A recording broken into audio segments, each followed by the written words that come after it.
Merhaba Adventure Time seven dostlarım. Bugün sizlerle serinin en gizemli karakteri olan ve neredeyse her bölümde olmasına rağmen çok az insanın bu kadar çok bölümde olduğunu fark ettiği el sallayan salyangoz hakkında konuşmak istiyorum. Adventure Time benim için etkileyici hikayesiyle yapılmış en güzel çizgi film serisi olabilir. Diziye başlayıp bitirene dek onlarca karakter gördük ve pek çoğunu hatırlamıyoruz bile.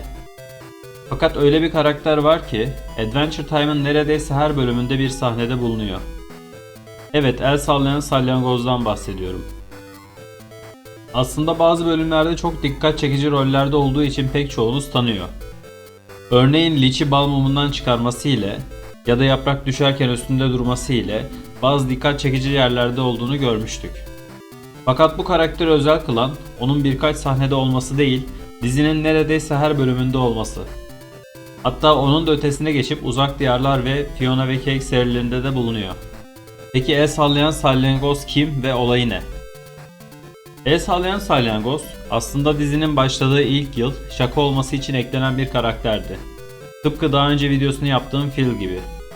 Fakat salyangoz biraz daha özeldi ve tıpkı bir filmin her sahnesinde aynı kahve markasının olması gibi salyangoz da Adventure Time evreninin ikonik bir karakteri olacaktı. Dizide ilk kez birinci bölümde çikolata adamın üzerinde bulunan salyangoz, sonraki bölümlerde de küçük sahnelerde fazla dikkat çekmeyen yerlerde bulunuyordu. Fakat ikinci sezona geldiğimizde serinin yaratıcıları bu karakteri özel bir role uygun gördüler. Ve ikinci sezon 25. bölümde Phil'in çantasına saklanan salyangoz, Lich'in kontrolüne geçmiş ve Lich'in bal mumunu kırarak onu serbest bırakmıştı. Elbette bildiğimiz üzere Phil, Lich'i prensesin onun için sevgiyle ördüğü kazak sayesinde yendi. Ancak Lich'in enerjisi salyangozda var olmaya devam etti. Dizide bölümler sıralı olmadığı için Lich'in kontrolünde olsa da olmasa da salyangoz yine sahnelerde fazla dikkat çekmeyecek bir karakter olarak var olmaya devam etti. Bazen yaprağın üstünde, bazen ördek kulübesinde, bazen şeker krallığında, bazen Phil'in hemen yanında duruyordu. İlerleyen bölümlere geldiğimizde salyangoz tekrar 4. sezonun 7. bölümünde Lich'in etkisindeki haliyle karşımıza çıktı. 4. sezonun Lich adındaki son bölümüne geldiğimizde ise Phil'in rüyasında Lich'in etkisindeki salyangozun Enchiridian'i okurken Billy'yi öldürdüğünü görüyoruz.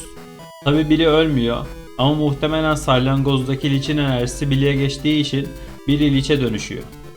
Sonraki sezonlarda ve bölümlerde dikkat çekmeyecek bir detay olarak neredeyse her bölümde olan salyangoz, daha sonra Adventure Time Uzak Diyarlar ve Fiona ve Cake serisinin tüm bölümlerinde yer aldı. Salyangoz hakkında ortaya atılan teorilerden birine göre onun gözlerine bakan karakterler tıpkı Lich'e bakar gibi etkilenebiliyorlar. Ancak bunun bir kanıtını göremedik. 3 dizi boyunca Phil, Lich, Ayı, Şeker Prensesi, Sincap ve Shelby dışında hiçbir karakter salyangoz ile etkileşime girmedi. Yani bunların dışındaki tüm karakterler onu görmezden gelmiş ya da hiç görmemiş. Fakat Jake'in de onu bildiği konusunda teoriler var. Ayrıca Marcel'in ve Çığlık Kraliçeleri adlı çizgi romanda Marcel'in salyangozu taş sanarak alıp fırlattığını biliyoruz. Diğer yandan salyangozun her bölümde olabilmesi için önceden olmadığı bölümleri de yeniden gösterimlerle düzenlemişler.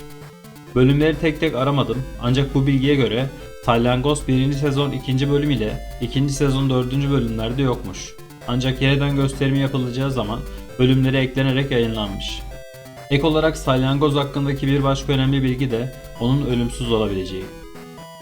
Çünkü salyangoz 1000 yıl önce Simon ve Marcy'yi izlediğimiz kısımlarda da, Finn ve Jake'in zamanında da, 1000 yıl sonra Shermie ve Beth'in zamanında da karşımıza çıktı.